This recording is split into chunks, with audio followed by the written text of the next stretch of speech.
All right, so stating that everything went well with the install, right? So last video we installed Pro Tools properly on a drive. We installed all the plugins. You guys have those plugins available, right? So this is kind of the screen that you're going to get. And then as of right now, we are going to create, not from a template, we're going to just make a new template right now. Right. Oh, and make sure that you go and make sure that your session is local. You don't want to do the session on the cloud, right? So no template, and then we're going to go down to location. We're going to select a new location for saving. So depending on where all your stuff is, you can kind of just pick and choose with where you want it to be. And then I'm going to add a new folder. And then this is going to be where all my Pro Tools projects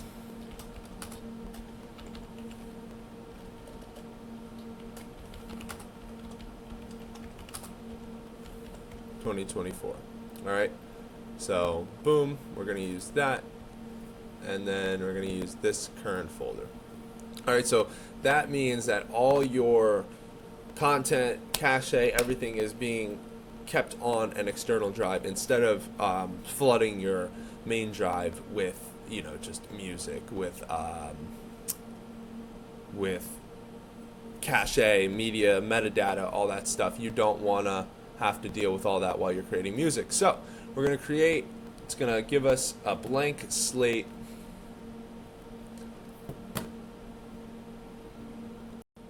So when you create this project, you should have something like this. It's pretty much just a blank slate. Before we start, we're going to go into preferences up here, okay? And this is kind of where everything's being kind of controlled with Pro Tools, all right? So we're going to make sure that a little prerequisites are, this is where you can kind of have your default stuff and everything. But for right now, we're going to set everything to Pro Tools Classic. Make sure that your track and master meter types are all Pro Tools Classic, and advanced meter type settings Pro Tools Classic, right?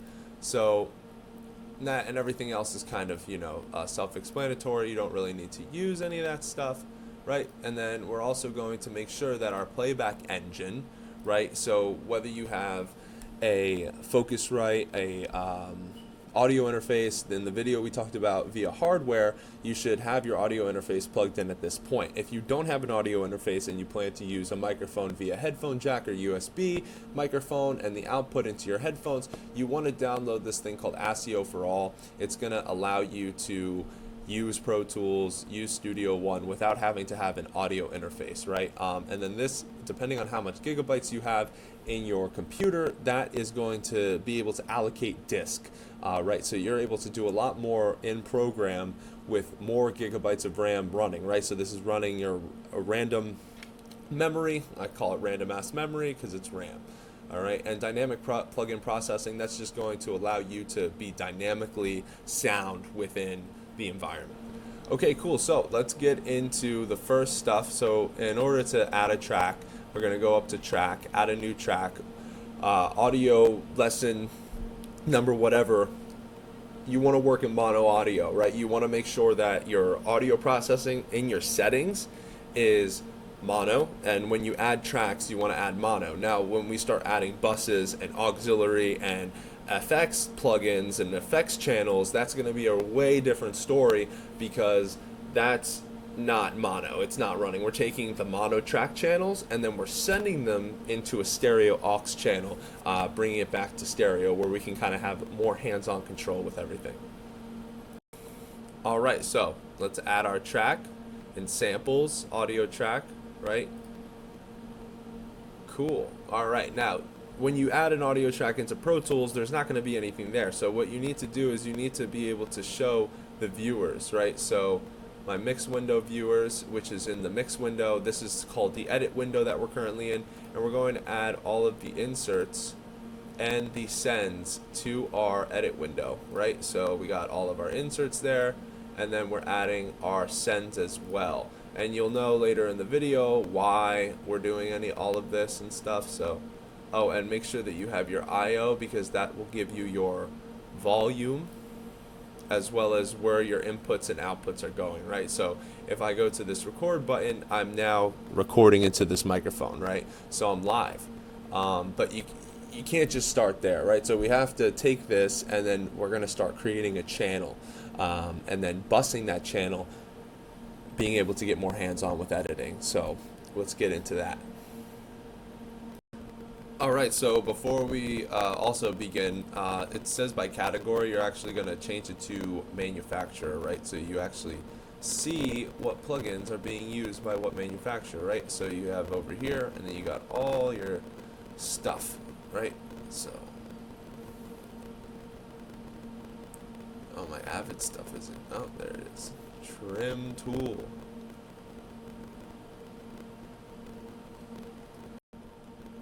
Also, just a side note, if for some reason your Avid effects that came with Audio Utopia does not install with the setup, you're going to have to go back into the download folder, and then find that setup Avid effects, so you have all the Avid effects within your Pro Tools. So while this extracts, I just want to go over a couple ground rules with working in Pro Tools, right? So there's a lot of front end work, as you can tell, in order to just get into the space, and get all your audio drivers set up, get everything that you need so you can start recording as fast as possible.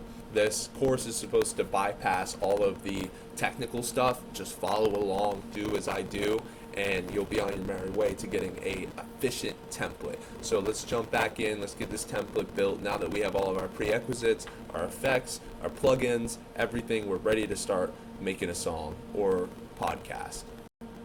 So having the plugins in category is, if you're an engineer and you know what you have, you know what you are, that's the way to go. So we're going to start from the top. All right. And we're going to just start with just a trim knob, right? So this is setting your gain structure. We're going to start with gain structure, making sure that we have a lot of headroom for the mix, right? So I like to go about -6 right there, -5 to 6 right off the top, and this is on every track, right? So this will be on your beat track, this will be on your audio tracks, your tracking tracks, all that stuff.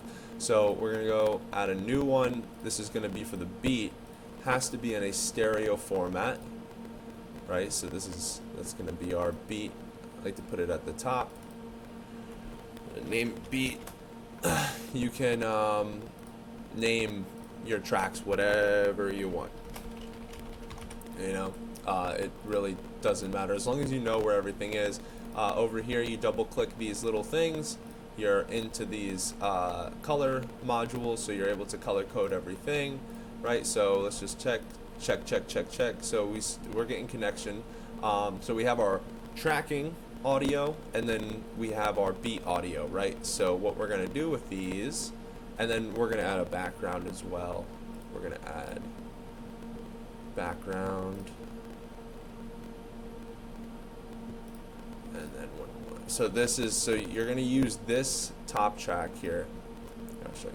So you're going to use this top track as your tracking, right? You want this a different color than your regular audios, right? And then Alt click, you can drag. Alt click and drag to move plugins from one track to another. Now you're kind of all leveled out. Oh, let's not forget the beat.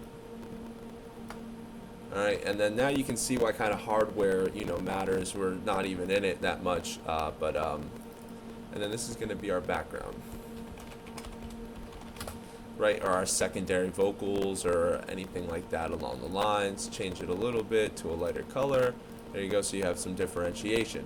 Alright, so before I get into adding things and just focusing on this, because all of this output is going to the output of the computer. That's not what we want. We want to be able to mix and create this template. So we're going to go back up to track. We're going to add a new track, add a new stereo, and then we're going to go to aux input. Okay, so now I've created this aux input, and I'm going to send all these, not the background, but these two vocals to a bus, and then that bus is going to be the input for this aux, right? So I'm sending my vocals, my recording output to bus 1, 2. And this is where I was talking about we're making that transition from mono to stereo, right? We're recording in mono, but we're exporting into stereo. We're always going into stereo, right? So besides the beat, you can try to do the beat in mono, but I recommend that you have the tracks laid out when you do the beat, so you have all the stems and everything, so you don't walk into a bunch of unnecessary phasing issues and all that crazy stuff, right? So this is our vocal bus, right? This is going to take all of our vocal tracks. This is going to be the first point of entry for our vocal tracks to go in, and then I'm going to add a new one, add another stereo aux track, and see, this is really where that grind goes in, right? And then we're going to send this to a different bus, go 3, 4, and then this is going to be 3, 4, right? Boom. Okay, cool. And then we're going to do one more for the beat, right? Because we want to be able to not only on the track, but see, when you add things up here, you get a very different result than if you were to add it to the bus. So our beat bus is going to be 5, 6. It's going to be 5, 6 as our input, right? So now we got 3 buses going. We're divvying out everything properly. We're going to color code, make this dark blue, and then make this blah blah blah blah blah, make this lighter blue, and boom.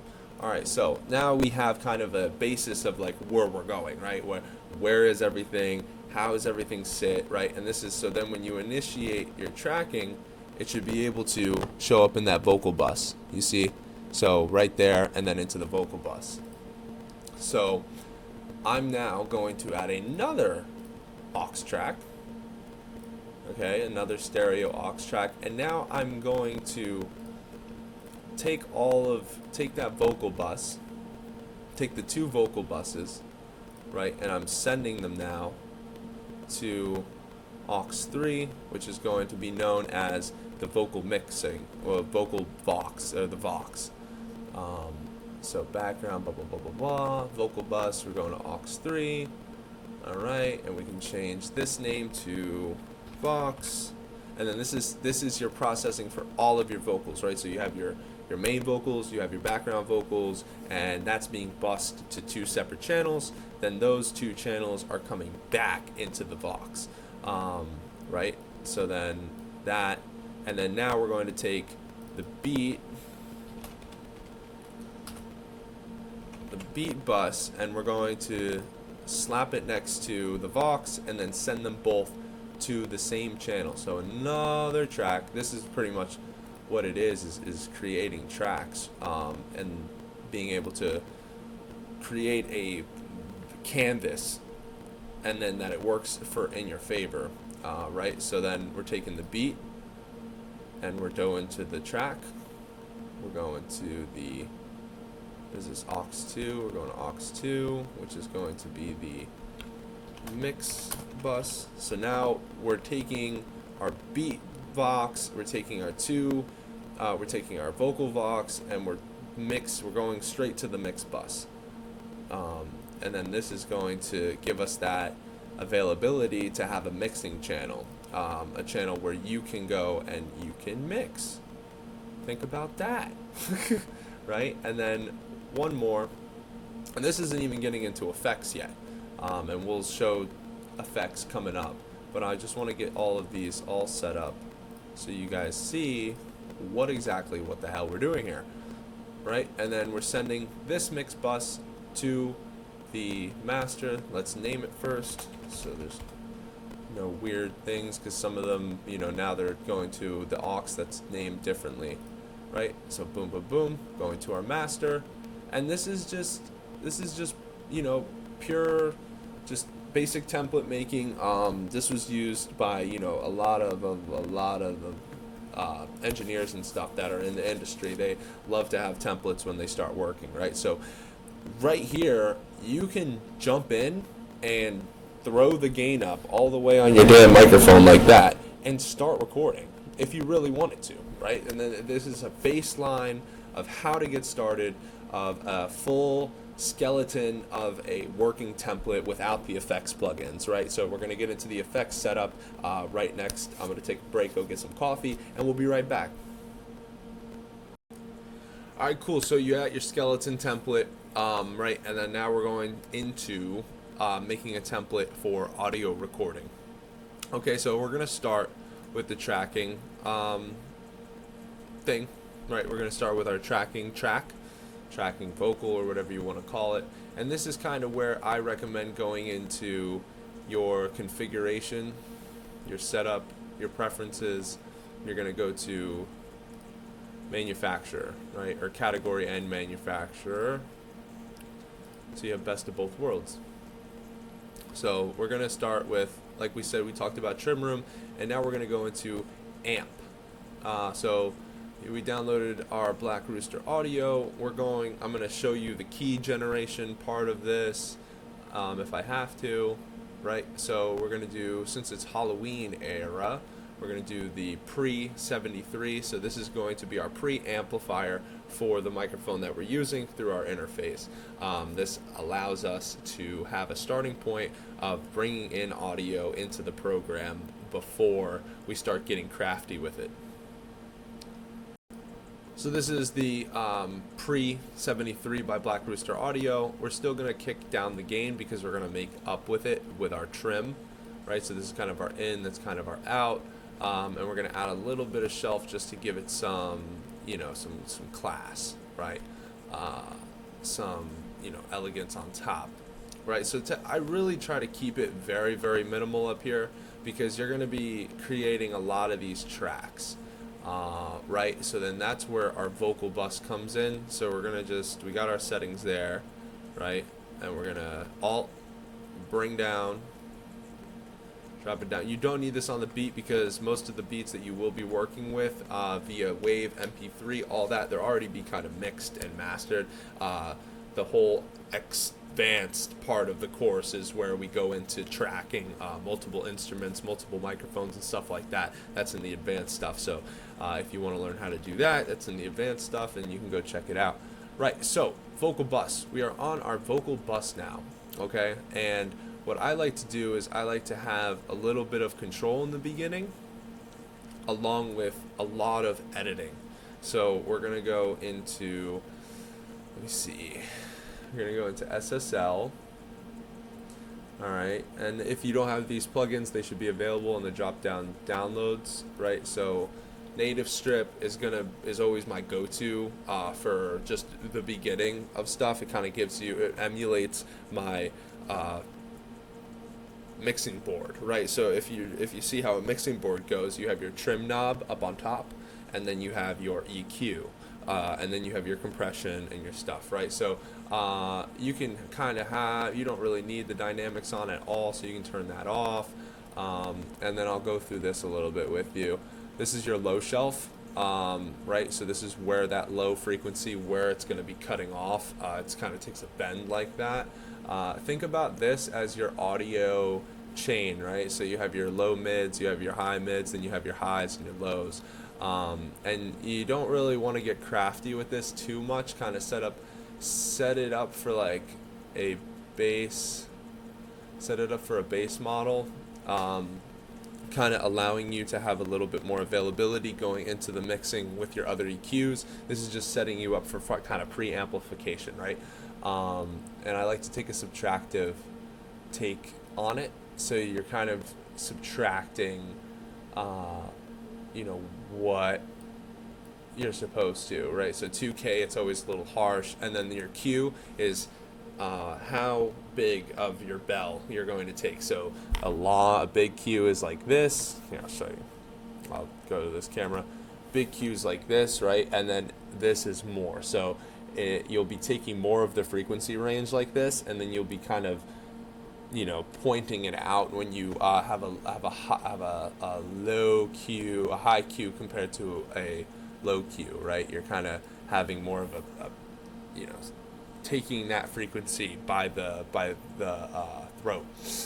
Um, and then this allows you a lot of the SSL stuff. I recommend it because it has an input and an output, so you know exactly what's going on via this stuff. So if we go into this tracking right now, you see audio moving, right? So then if I turn this up and everything, you can see that audio moving, right? So, and I'm not using a recording microphone right now. I'm using a little, desk microphone just to record this stuff. So next thing, right, we got our EQ. We're going to add another EQ, right? So I take a subtractive approach to mixing in the beginning, because then I'm able to add a lot of modulation, emulation, everything that I really want in the mix I can get without having to sacrifice, creativity or anything like that. So we're going to go right into FabFilter, if I can find it.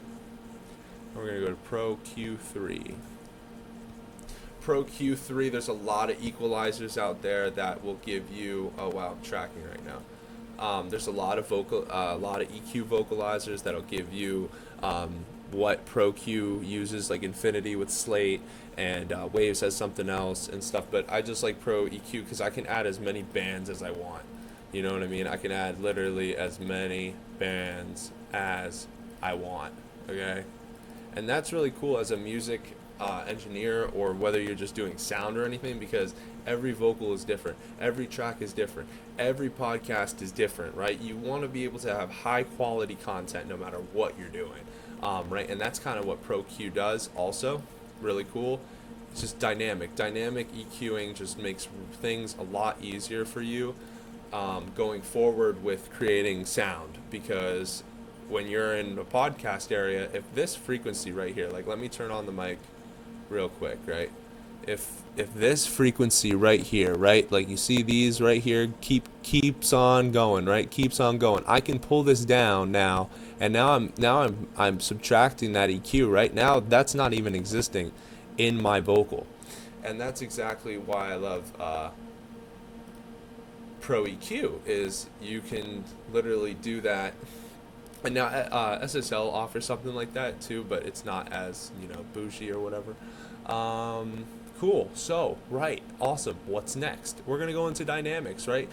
This is where you can kind of get crafty, right? It does not matter really where you take the mix at this point. You've already taken out the frequencies that you don't want. You now have an EQ that's going to literally give you full control over the frequency patterns that are coming into this. Now you're taking that product that you just EQ'd, and now we are adding, or maybe go back and subtract more, but we're going to be adding plugins that are creating and emulating, modulating sound, right? So you can really, go into everything. If you're just a FabFilter freak, you can just go right into this compressor they have. So I go preamp, I go pre-EQ, subtractive EQ, and then compression. Now, depending on what your song is, you can do New York compression, you can do Cali compression, you can do regular compression. Doesn't really matter what you do. All it's doing is really just adding a little. It's a compressor uses. It kind of gives you a threshold, right, of where the sound is, and am I going to apply compression? Am I going to compress this sound, and where am I going to compress this sound? How hard am I going to compress this sound? That's all a compressor is doing, is literally compressing the sound when it reaches a certain threshold. A lot of people get compressors wrong, that they should just add a bunch onto it. That's really not it, right? So at this point, we are going to drag these down real quick. I always like to leave one space on top for anything that I need prior. But now, since we're in a vocal bus, right, and a lot of artists and a lot of people need autotune for some reason, right? And then what this autotune allows you to do is pretty much go along with the song, and this is Autotune Pro number 10. and use low latency, right? So then now I have my auto tune after my preamp, and then I'm amplifying the auto tuned sound into my vocal channel, right? I'll call this my vocal channel with all the stuff on it, right? And then now this is just kind of a small version of what one of my templates actually look like. This is just a basic vocal template that I use, for a majority of things, and then you'll see all of these filled, going forward, right? So this is just setting up your preamps, setting up your subtractive EQs and your compression, and this will give you a really solid foundation with starting a song or starting a podcast without having to deal with, loss of power or loss of storage or anything like that. This gives you that free baseline to be really crafty with it. And as you can see, you have a lot of, more inputs that you can just start adding stuff, testing stuff, get creative and stuff. So this allows you to have a technical template that not only sounds good, but it's effective. All right, cool. So we have our template. We got our bass plugins. I added a couple other ones here. A little comp LA. This is your classic, comp that drives and limits at the same time, with a little addition to it. If you want a tube or you want a solid state, that's completely up to you. Different vibe, different feel. And then I added another EQ just so I can either add, raise, or add things, right? I went into the Vox and I added a VMR. So the Vox, remember, is our vocal bus and our background bus all coming together, and this is going to be where the Vox is the glue, right? So I added a virtual mix rack. Slate gives you a lot of stuff. I mean, we can go back and add a microphone in the first channel as an emulation, right? Because you get everything, all the microphones that they offer for emulation and everything, that you can get really crafty with it and have a lot of options for your mixing. So not only do your main vocals sound amazing, but your background vocals glue in with those vocals, right? So that's kind of what that's for.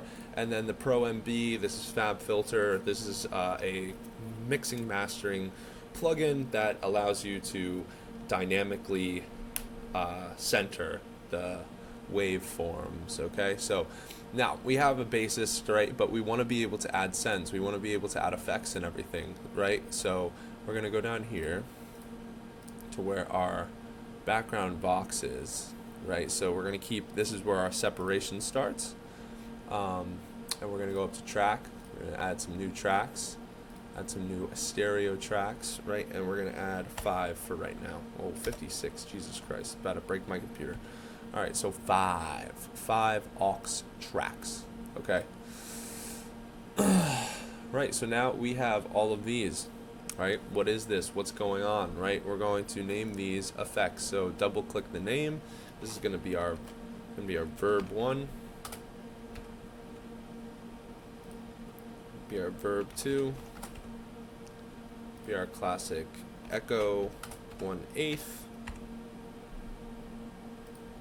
And then our echo 1/4, right? And then a little extra effects. Now, same thing goes for if you were to add channels for parallel compression. We'll do that right now. We're just gonna make these lime green. Love having effects be like just, out in the open, knowing what they are. Really helps, right? And then aux put, we'll do 3 different compressors. So these are side channels. You're now creating sends. So this is where, so all of these are going to be used in the send parts of your productions, right? So I'm gonna color these brown, make them all aesthetic, right? And then we're gonna do SSL comp. We'll do a parallel comp and a extra oomph comp.